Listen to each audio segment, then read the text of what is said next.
రంగా అనబడే నేను గత నెల 12వ తారీఖున మేజర్ నాగార్జున ఇంట్లోకి వెళ్ళాను. బెడ్రూమ్లో అతని బూట్లు కనిపించాయి.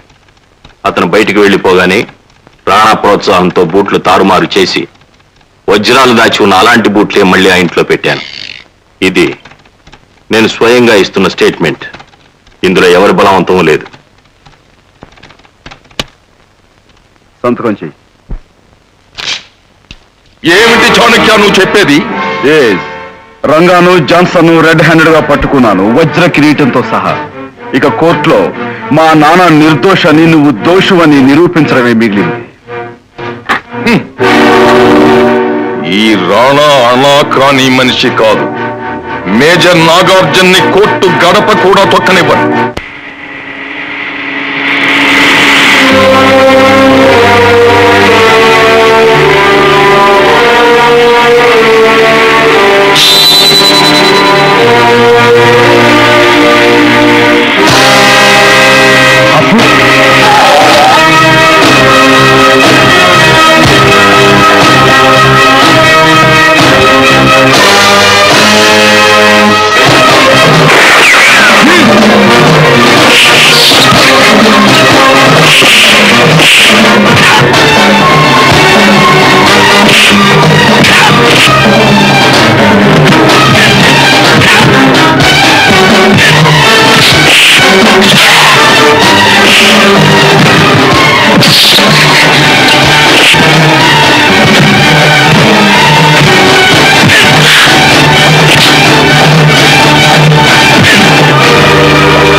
Welcome my dear old friend, welcome.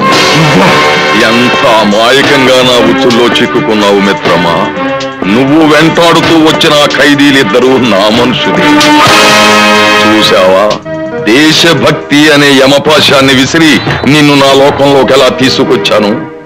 సరిహద్దుల్లో నీ ధైర్య సాహసాలకు మెచ్చి ప్రభుత్వం పద్మశ్రీ అవార్డు ప్రకటించింది. కానీ నిజానికి ఇప్పుడు ఇవ్వాలరా నీకు అంతకంటే పెద్ద అవార్డు. మిత్రమా, నీ అతి మంచితనానికి తొందరపాటుతనం ప్లస్ కావడం వల్ల ఏమైందో చూడు. నీ మంచితనం మైనస్ అయిపోయి పారిపోయిన ఖైదీగా 100కి 100 మార్కులు కొట్టేశావు. లేదురా, నిన్ను ప్రభుత్వానికి పట్టించి దేశభక్తుడిగా 100కి 100 మార్కులు తెచ్చుకుంటాను రా.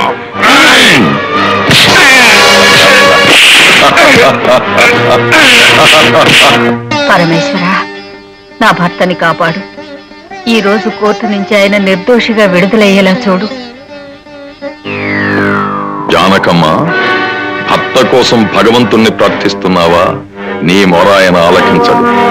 ఎందుకంటే భూలోక, భువలోక, మహాలోక, జనోలోక, తపోలోక, స్వర్లోక, సత్యలోకాల్లో ఏ లోకంలో ఉంటాడో తెలియని పరమేశ్వరుడికి నీ మొర ఎక్కడ వినబడుతుంది? సర్వేశ్వరుడు సర్వాంతర్యామి, నా మొర ఆలకించి తీరుతాడు. ఒకవేళ ఆలకించిన ఆయన నిస్సహాయుడు. ఎందుకంటే నీ భర్త పోలీస్ కస్టడీతో కోర్టుకు వెళ్లడం లేదు. ప్రస్తుతం నా దగ్గర బందీగా ఉన్నాడు. ఆశకి నిరాశకి మధ్య నీ మనస్సు ఎలా ఊగిసలాడుతోందో, చావు బ్రతుకుల మధ్య నీ భర్త కూడా అలాగే ఊగిసలాడుతున్నాడు. చూడు, ఇది చూడు. నువ్వు కొబ్బరికాయ కొడితే దేవుడు కరుణించాడో లేదో నాకు తెలియదు, కానీ నేను స్విచ్ నొక్కితే నీ భర్త దేవుడి దగ్గరికి వెళ్ళిపోవడం ఖాయం. ఏం పాపం చేశారని నా భర్త మీద ఇలా దౌర్జన్యం చేస్తున్నావు? నా కుటుంబాన్ని ఇలా చేసింది నిన్ను. వద్దు, నన్ను శపించొద్దు. శాపనార్థాలకి పవర్ పోయి చాలా కాలమైంది. నీ భర్త నా చేతుల్లో చనిపోకుండా ఉండాలి అంటే నిప్పు లాంటి నీ కొడుకు చేత తప్పు చేయించాలి. నా కొడుకు మీద పెట్టిన కేసు అబద్ధపు కేసు అని కస్టమ్స్ ఆఫీసులో ఒప్పుకోవాలి. తన చేతుల్లో ఉన్న మా రంగా జాన్సన్లను అరెస్టు చేయడం అన్యాయం, అక్రమం అంగీకరించాలి. వాడు మేజర్ నాగార్జున కొడుకు, నీతి తప్పడు. అయితే మేజర్ నాగార్జునే మృతి చెందుతాడు. నీ పసుపు కుంకాలు నేల రాలిపోతాయి. నీ 5వ తనం మట్టిలో కలిసిపోతుంది. తెలుసుకో, నీ భర్త ప్రాణాలు కావాలో కొడుకు నిజాయితీ కావాలో.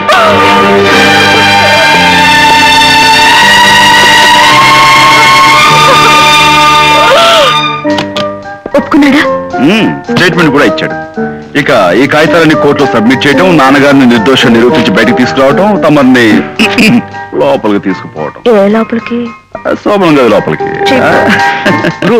వెంటనే మీ అమ్మగారికి ఫోన్ చేయి. ఇంత మంచి వార్త వింటే ఆవిడ సంతోషిస్తుంది. రైట్. ఏమండి, వచ్చేసారా? మామయ్య గారు నిర్దోషి నిరూపించే సాక్ష్యాధారాలు మీ అబ్బాయి సంపాదించారు. అవునమ్మా, ఆ విషయం ఫోన్ చేసి చెప్దాం అనుకున్నాను. ఈలోగా నువ్వే వచ్చేసావు. బాబు, నేను నీ తల్లిగా ఇక్కడికి రాలేదు. పతిభిక్ష కోరే ఒక అనాథ స్త్రీగా వచ్చాను. గర్వించదగ్గ భర్త, వృత్తి ధర్మం కోసం ప్రాణాలర్పించే కొడుకు ఉన్న నువ్వు అనాథగలా అవుతావు. చాణక్య, నీ తండ్రిని కాపాడడం కోసం నీ ఉద్యోగ ధర్మాన్ని మర్చిపోయి నీతి తప్పు అని నీ తల్లి అడిగితే ఏ సమాధానం చెప్తావు? దేశం కోసం తన ప్రాణాలు కూడా లెక్క చేయని మేజర్ నాగార్జున కొడుకు నీతి తప్పడమ్మా. అదే నీ సమాధానం అయితే మీ నాన్న మనకి దక్కరు బాబు. అవును బాబు, మీ నాన్నగారిని కోర్టుకు తీసుకెళ్తుంటే ఆ రాణా మనుషులు బలవంతంగా బంధించి బందీని చేశారు. వాళ్ళు కోరిన విధంగా చేయకపోతే ఆయన ప్రాణాలు తీస్తానని రాణా బెదిరించాడు. అమ్మా, నువ్విచ్చిన గుండెపాలు ఈ గుండెకు ధైర్యాన్ని సాహసాన్ని ఇచ్చాయమ్మా. వాడి కబంధ హస్తాలోంచి నాన్నగారిని విడిపించి తీసుకొస్తాను. బాబు, నువ్వు ఆ సాహసం చేస్తే సాగు బ్రతుకుల మధ్య ఊగిసలాడుతున్న మీ నాన్నగారు మనకి దక్కరు. చూడు,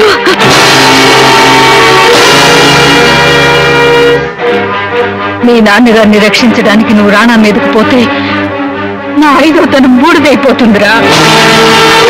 నువ్వు రాణాన్ని చంపడానికి వేసే ప్రతి అడుగు మీ నాన్నని మృత్యువుకు దగ్గరగా నడుపుతుంది. రంగా మీద, రాణా కొడుకు మీద నువ్వు పెట్టిన కేసులు అక్రమమైనవని రాసిస్తేనే మీ నాన్నని వాళ్ళు ప్రాణాలతో విడిచిపెడతారు. చాణక్య, నీ మనసు మార్చుకోకపోతే నీ తండ్రి శాశ్వతంగా నీ కాకుండా పోతాడు. అవును గురు, తండ్రి ప్రాణం కంటే కేసు ముఖ్యమైనది కాదు. తల్లి పసుపు కుంకాల కంటే వృత్తి ధర్మం గొప్పదేం కాదు. ప్లీజ్, నా మాట చాణక్య.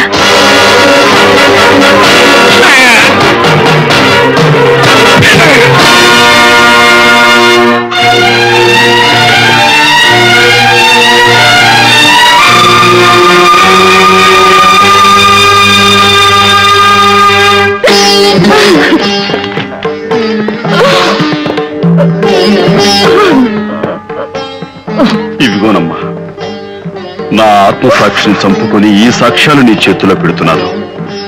నీ చేతులతో నువ్విచించి పారే.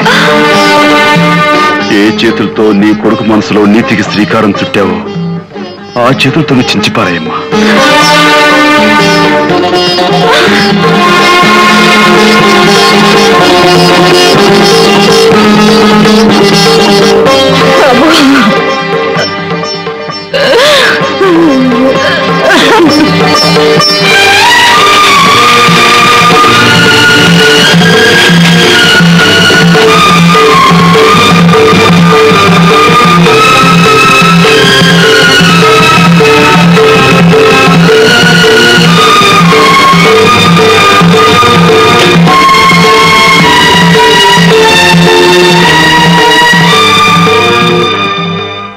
నిన్ను ప్రేమించిన అమ్మాయి నిన్ను కాదని చక్రధరని ప్రేమిస్తోందన్న కక్షతో అతనిపై తప్పుడు కేసు బనాయించావన్నమాట. ఎయిర్పోర్ట్ లో ఎయిర్ హోస్టెస్ శశిరేఖ సహాయంతో నువ్వు అరెస్ట్ చేసిన 2 వ్యక్తులను కేవలం రాణా గారికి అపఖ్యాతి ఇవ్వడానికి అరెస్ట్ చేశావన్నమాట. రాణా గారి సన్నిహితుడైన రంగా గారిని, రంగా గారి రెస్టారెంట్ కస్టమర్ అయిన జాన్సన్ ని కూడా కావాలని అరెస్ట్ చేశాను. కావాలనే కేసు కాంకాట్ చేశాను. కావాలని కేసు బిల్డప్ చేశాను. డ్యూటీలో ఉండి అధికారాన్ని దుర్వినియోగం చేసిన నేరానికి నిన్ను సస్పెండ్ చేస్తున్నాను.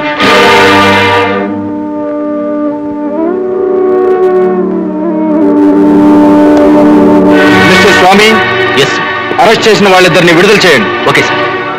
గురు, ప్రాణ మనుషులు వచ్చి రంగాని జాన్సన్ ని తీసుకెళ్లిపోయారు. ఈ లెటర్ నీకేమన్నారు? మిస్టర్ చాణక్య, నీ పితృభక్తికి నా జోహార్లు. తండ్రిని కలుసుకోవాలని మనసు ఎంతో ఆరాటపడుతోంది. కలుసుకోవాలంటే ఊరు చివరున్న పాత బంగ్లాకి రా. వీళ్ళ నా సెల్లోకి నెట్టి లాక్ చేయండి. చక్రధర్, వాళ్ళు ఏ పాపం చేశారని వాళ్ళని హింసిస్తా? వాళ్ళ సంగతి సరే, ముందు నీ సంగతి చెప్పడానికి ఉంది. మనిషికో మాట, పశువుకో దెబ్బ.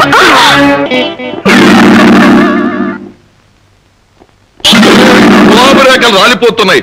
ఆ వచ్చే వాళ్ళ మెడలో హారాలు వేస్తారా, దారాలు వేస్తారా? వచ్చేది ఎవరు? సింగపూర్ నుంచి గోల్డెన్ బ్రదర్స్.